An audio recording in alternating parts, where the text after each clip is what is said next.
আলাইকুম ওয়া রাহমাতুল্লাহি ওয়া বারাকাতুহু। আমার নাম আরতিনুল। আমি ক্লাস 4-এ পড়ি। আমার স্কুলের নাম ন্যাশনাল ইসলামিক স্কুল। আমি আপনাদের সকলের সামনে একটি গজল পরিবেশন করে শোনাবো। গজলটির নাম আমার মনের ঘরেতে। আমার মনের ঘরেতে রেখেছি যারে, দো জাহানের বাদশা নবী কামলিওয়ালা রে, দো জাহানের বাদশা নবী কামলিওয়ালা রে।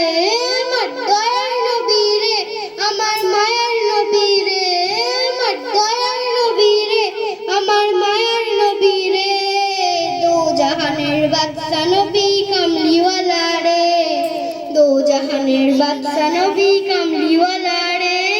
মোরা যদি ডানাওয়ালা পাখি হতাম, ওই মদিনা দেখার লাগে উড়ে যাইতাম। মোরা যদি ডানাওয়ালা পাখি হতাম, ওই মদিনা দেখার লাগে উড়ে যাইতাম। হৃদয় জুড়ে দেখতাম আমি নয়ন ভরে, দো জাহানের বাদশা নবী কামলিওয়ালা রে, দো জাহানের বাদশা নবী কামলিওয়ালা রে।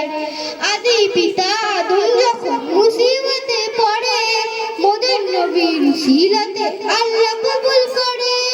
আদি পিতা আদম যখন মুসিবতে পড়ে, মোদের নবীর সিরাতে আল্লাহ কবুল করে। সাখারাতের বিছানাতে, সাখারাতের বিছানাতে দেখা দিও রে, দো জাহানের বাদশা নবী কামলিওয়ালা রে, দো জাহানের বাদশা নবী কামলিওয়ালা রে। আমার মনের ঘরেতে রেখেছি যারে, দো জাহানের বাদশা নবী কামলিওয়ালা রে, দো জাহানের বাদশা নবী কামলিওয়ালা রে।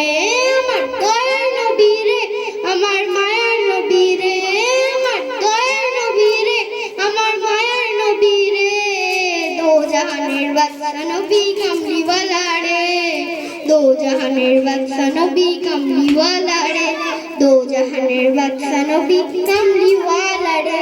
আসসালামু আলাইকুম।